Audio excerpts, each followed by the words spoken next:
tal, Jorge? Buenas tardes. Como te contaba Pablo recién, estamos a 2 cuadras de la Casa del Horror.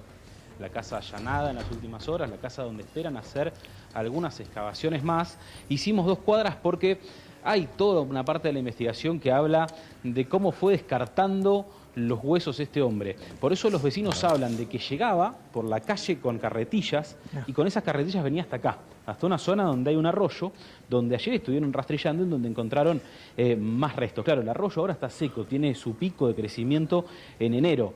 Pero parte de lo difícil del trabajo de los pericios de levantar indicios es esto, por ejemplo, que a medida que vamos caminando aparecen huesos de animales en el basural. Aparecen huesos en el lugar que tendrán que chequear si son de animales o no. Hace un rato hablábamos con el fiscal y le contábamos que los vecinos están hablando de aparición de bolsas en el lugar de ayer. Lo que contaban los vecinos es que este hombre venía con la carretilla hasta este lugar, bajaba. Esta es una zona donde vienen muchos vecinos a quemar basura, donde hay distintas partes quemadas, y acá es donde fueron haciendo los operativos. Ahora, la vecina que marcó a este hombre con la carretilla, que lo increpó y que este hombre le gritó, no, estoy tirando tierra, contó que bajó a este lugar y que allí aproximadamente donde está el caballo, descartó algunas bolsas.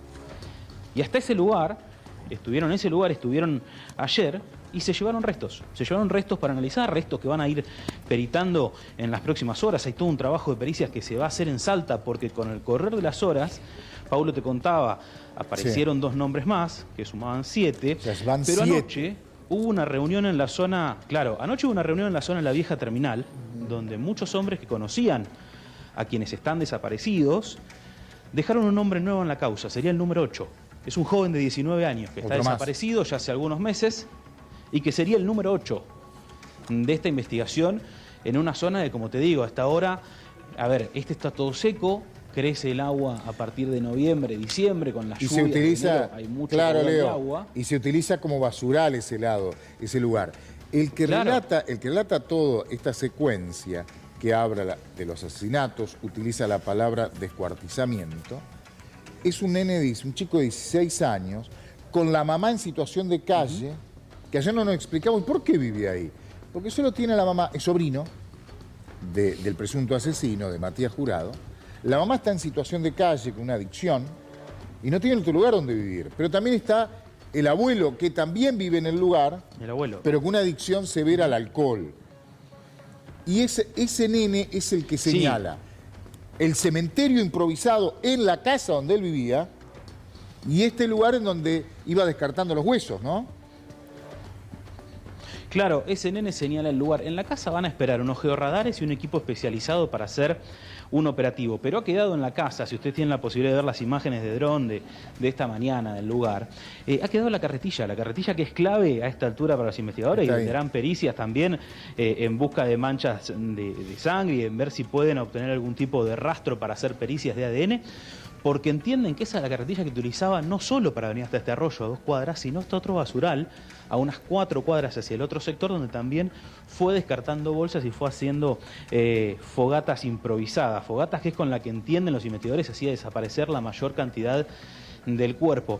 Pero es sorpresa también, Paulo, esta hora, por parte de esa declaración en cámara Gesell de este adolescente, de que podría haber restos dentro de la casa. Por eso va a haber 2 operativos dentro de la casa, están esperando a especialistas para eso, para hacer 2 pozos dentro de la vivienda. Hay un piso, una parte de piso de madera que es la que dentro de la vivienda, no en el patio. Trabajar. Claro, porque estamos viendo la imagen de arriba del dron, dentro de la casa, y estamos viendo el techito de la imagen a la izquierda. Por lo que declara el chico, enterraba dentro de la casa también. Sí, hay pisos de madera y hay una habitación que quiero... Ahí está la habitación por dentro, incluso piso de tierra tiene. ¿Van a levantar todo? Van a levantar todo y de hecho ayer sacaron un catre al patio que de allí tomaron algunas muestras en busca de algunos indicios porque hablan de restos de piel seca dentro de la casa, hablan de manchas de sangre y también de distintas partes, fragmentos de hueso que levantaron allí en esa escena, que ahora empieza la parte más difícil. Por eso esta mañana ya empezaron a tomar algún tipo de contacto con todos los familiares que han denunciado estas desapariciones para empezar a hacer pericias de ADN, pericias que deben enviarse a Salta, pero el trabajo principal es la identificación de esos restos y luego la identificación con los familiares. familiares. ¿Qué relación ya ha encontrado el fiscal? Hoy hablé con una fuente cercana al fiscal y decía que de los primeros 5 ya tienen ciertamente probado al menos la relación que hubo en algún momento entre víctimas y victimario.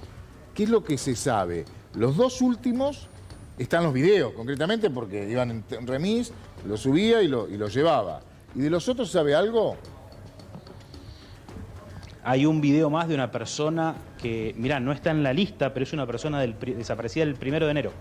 Ajá. Hay videos también de esa persona en contacto y establecieron un contacto que tiene que ver por qué se acercaba los días viernes. Hay una fundación que a este grupo de personas en situación de calle los reunía en la plaza de la vieja terminal para darle alimentos, para ayudarlos con el frío, varios días por semana. Pero los viernes era el día que él aprovechaba porque se quedaban allí haciendo algún tipo de juntada y demás, y él podía hacer contacto con la gente, tenía allí a disposición a todas esas personas. Le ofrecía trabajo. Está convencido, claro, aparte de la investigación. Que elegía, ¿no? Claro, le ofrecía trabajo, los convencía de traerlos a la casa. Claro. Fíjate que, están convencidos de la forma. Las pericias que le han hecho, Paulo, arrojan de que es totalmente consciente de los actos, de que es una persona narcisista y que tiene un perfil que está absolutamente, se regodea con el placer y con matar. Ese es el perfil psiquiátrico, psicológico que han trazado hasta ahora en la causa. Por eso empiezan a sorprenderse con el aparecer de nombres que van agregando a la lista, con el plazo de tiempo, porque lo poco que ha dicho algún familiar en la declaración testimonial en la justicia es que esto no empezó ahora, que están contando 5 desapariciones desde abril hasta ahora, pero que esto lleva por lo menos 1 año y medio del accionar desde que salió de la cárcel. Este posible asesino serial. Claro, desde que salió de la cárcel, exactamente. Claro.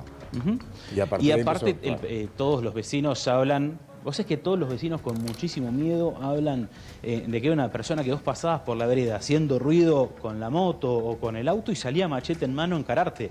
Por eso la Fiscalía ha secuestrado 2 machetes, porque entienden que son 2 machetes el punto clave de la investigación. Con eso mataba, con eso cercenaba a sus víctimas y luego iba improvisando las fogatas para deshacerse de los cuerpos. Pero los antecedentes que tiene son delitos contra la propiedad.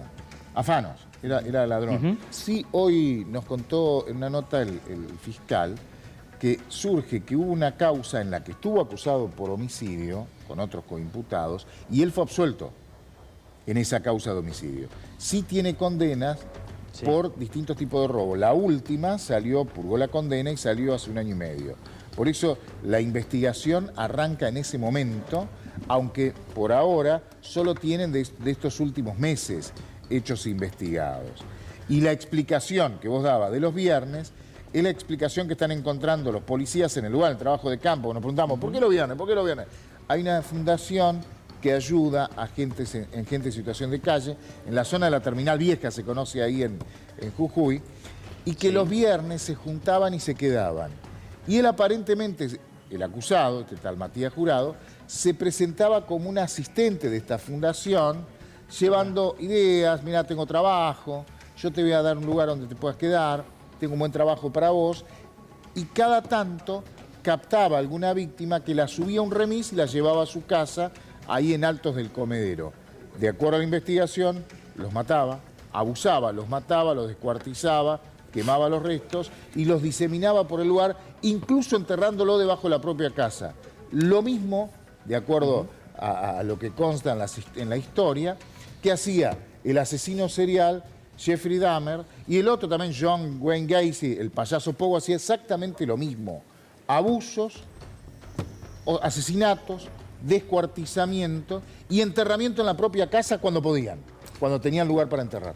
Impresionante. Vamos a seguir con esta crónica. Obviamente Leo se queda allí en el lugar, en Jujuy, porque bueno, cada día se van descubriendo lamentablemente víctimas nuevas. Leo, excelente laburo desde ahí. Gracias, abrazo enorme. Se queda ahí, Leo. Un abrazo, Leo, la continuidad de C5N. Nos vamos rápido a un corte y enseguidita volvemos. Dale.